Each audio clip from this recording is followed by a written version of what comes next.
Hello guys, welcome back to the channel. तो कैसे हैं आप सभी लोग? उम्मीद करता हूँ बहुत बढ़िया होंगे। तो आज आप लोग देख सकते हैं यहाँ पे हम लोग हमारे टाटा सफारी की टायर चेंज करने के लिए आए। तो आपको मैं पूरा का पूरा प्रोसेस दिखाऊंगा, कैसे कैसे टायर चेंज होता है, क्या क्या होता है। यहाँ पे देख सकते हो अंकल जी जैक लगाकर गाड़ी अपने ऊपर उठा रहे हैं। और यहाँ पे ये देख सकते हो आप लोग हमारा नया टायर पड़ा। और ये देख सकते हो यहाँ का टायर भी निकाला हुआ है, उस साइड का भी निकाल रहे हैं अंकल जी। और यहाँ पे जाके देखो, और वो देखो दो दो सिस्टम कैसे है अंकल की, ताकि जग पे ज़्यादा ना लोड पड़े। यहाँ पे देख सकते हो नट्स निकाल रहे सारे अंकल जी, नहीं डाल रहे ये मैं इधर टायर फिट किया हुआ है, देख सकते हो मशीन के साथ कैसे डाल रहे। एयर प्रेशर के ऊपर से मशीन चलता है और उसी से नट टाइट की जाती है और निकाली भी जाती है। ये देख लो 5 नट्स होते हैं एक टायर के अंदर, ये तो पता ही होगा आप सबको। यहाँ पे अभी डाल दिया, पूरे पूरे कस दिए नट भी, और टायर अपना फिट हो चुका है। देख सकते हो ये हमारे कमांडर का टायर है। ये अगला वाला टायर निकाल रहे हैं अंकल जी, लेकिन आगे वाले दो हम लोग नहीं चेंज करा रहे, वैसे की वैसे ही है। पीछे वाले सिर्फ चेंज करा है। नट बहुत दिनों से निकाले नहीं ना, इसलिए बहुत टाइट हो चुकी है। इसलिए अंकल जी पानी डाल के फिर निकाल रहे, निकाल के बिठा दिया। ये देखो टायर यहाँ पे फिर से कस रही है। और यहाँ पे देख सकते हो कैसे टायर निकलता है मशीन के ऊपर से, रिम से टायर कैसे अलग सकता है, वो प्रोसेस है यहाँ पे। देख सकते हो दबा दिया अंकल जी ने टायर, और रिम का अलग हुआ, क्योंकि ये टायर जो ट्यूबलेस रहते हैं ना, वो बहुत मजबूती से चिपके हुए होते थे। उनके हाथ से निकालना या उन पे खड़े होकर निकालना तो इम्पॉसिबल ही है।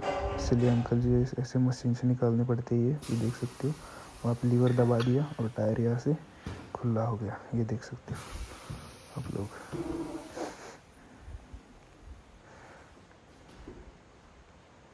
यहाँ पे ऊपर रख दिया भाई सब टायर। अब पूरा टायर बाहर निकलेगा उस मशीन से। ये देख सकते हो कैसे कैसे मशीन से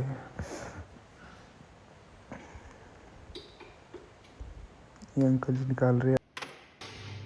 तो यहाँ पे देख सकते हो अंकल जी ने टायर पूरा बाहर निकाला हुआ है मशीन के मदद से। और ये देख सकते हो टॉमी से ऊपर उठा रहे हैं उसको, निचला वाला हिस्सा भी निकालने के लिए पूरा का पूरा। देख रहे मशीन कैसे घूमता है नीचे से।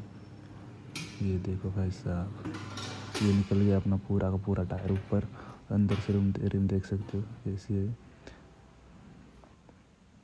और ये रहा नया टायर जो कि इसमें बिठाया जाएगा। अभी इसको अंकल जी लगा रहे पानी लगा रहे ताकि फिसले अच्छे से, वो दिक्कत ना करे जब भी बिठा रहे तब। ये देख सकते हो ऐसा कुछ लगाया जाता है टायर। मशीन चलाने के लिए भाई पावर की ज़रूरत है, अंदर इंसान के अंदर ताकत की बहुत ज़्यादा ज़रूरत है इस मशीन के ऊपर भी। देख रहा नीचे वाला तो गया, अभी ऊपर वाले को भी लगाएंगे वही लिक्विड, और फिर से डलेगा वो वाला भी टायर। ये देख लो फंस गया हुआ है पूरा का पूरा टायर। अब इसमें हवा भरी जाएगी। ये देख सकते हो नीचे कैसे लीवर से जैसे गाड़ी के अंदर रहते वैसे। ये देख सकते हो हवा भरने के बाद अंकल जी चेक कर रहे हैं कहीं से लीकेज तो नहीं है साइड से। ये देखो दूसरी दोनों साइड से भी चेक करेंगे, इस साइड से भी देख सकते हो। अब हवा मेंटेन की जा रही है इसके अंदर। ये देख लो 35 पॉइंट हवा भर दी है अंकल जी ने, और इसको लगाएंगे अब गाड़ी के ऊपर। ये देख लो भाई, ये तो क्या सबने देखा ही होगा टायर निकालना और लगाना। तो मेरे को वो मशीन थोड़ी यूनिक लगी इसलिए वही दिखा रहा था। ये देख सकते हैं अपनी गाड़ी के अंदर टायर चारों लग चुके हैं। ये देख रहा नया टायर। और यहाँ पे देख सकते हो पीछे से नीचे वाले टायर देख लो, पीछे वाले दो नए डाले हुए।